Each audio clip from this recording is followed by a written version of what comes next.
Mr. Steil for 5 minutes. Thank you very much, Chair Loudermilk. Appreciate you holding today's hearing on the oversight of the U.S. Capitol Police Office of Inspector General. As chairman, one of my priorities has been to depoliticize Capitol security. I think we've got to increase transparency and accountability within the Capitol Police, and it requires an independent Inspector General. And I've been concerned that the OIG lacks that independence necessary to properly do its job. And I know it's in part due to OIG's unique reporting structure.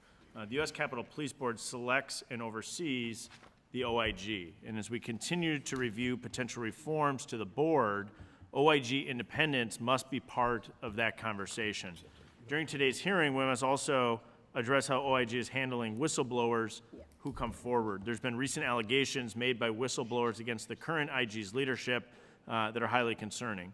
And I want to assure all those who are tuning into today's hearing that this committee takes all whistleblower allegations seriously, and we're committed to protecting you. Now, Mr. Russo, can I ask, I'm going to dive into a series of questions here. How many U.S. Capitol Police Office of Inspector General reports have been made public? Right. 2, sir. Out of how many?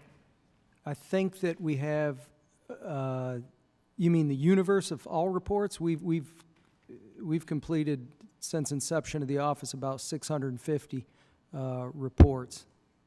And 2 are made public? Yes, sir. And are you obligated to make those reports public? No, sir. No. Previous to the newest direction to come up with a process to publicize them, there was actually a directive from the board, I feel like it was 2017, that instructed reports not to be published. So in 2017, there's an instruction to not make them public. Now there's an instruction to make them public, but out of that, only 2 of a large number have been made public. What's the process for making a U.S. Capitol Police OIG report public? So when I got here, we finalized that process, which includes our office, the IG office, looking over the reports to ensure security-sensitive information isn't disseminated. We then send it to the department for them to go through and ensure there was nothing, again, sensitive information.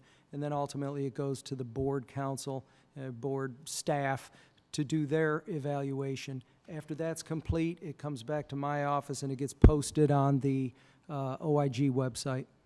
And after a report's completed, is it submitted to the Capitol Police Board? Is that the final destination of the report?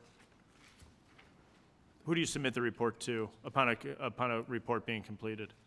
Exactly. It goes to the police chief and his team for response. They have an opportunity in so many days to respond back to the recommendations in terms of discussion of corrective action plans.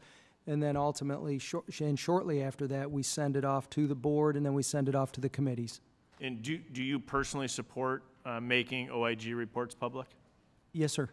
So you don't have a problem with the transparency that I think is important in contrast to what the 2017 rule was? No, sir. In Florida, everything's open, so this is a completely different process up here. Do you currently feel that you have the full authority to make reports public? Or does someone else control that decision?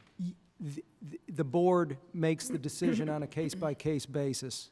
So the board makes the decision as whether or not an OIG report becomes public, not you? Correct. So the fact that they're required to be made public by Congress, that's a decision-making process, you're saying, by the Capitol Police Board, not a decision-making process by you? Correct. And have you spoken to the Capitol Police Board about making OIG reports public? Not outside of our process to make them public. My sense is that now we have fulfilled the guidance of the last Congress to get these reports publicized. We developed the process. Again, as you pointed out, we've put 2 online, and I think there's 6 or 7 in review now. I would anticipate those becoming public more rapidly. And who do you have those conversations with to increase the speed at which those are becoming public?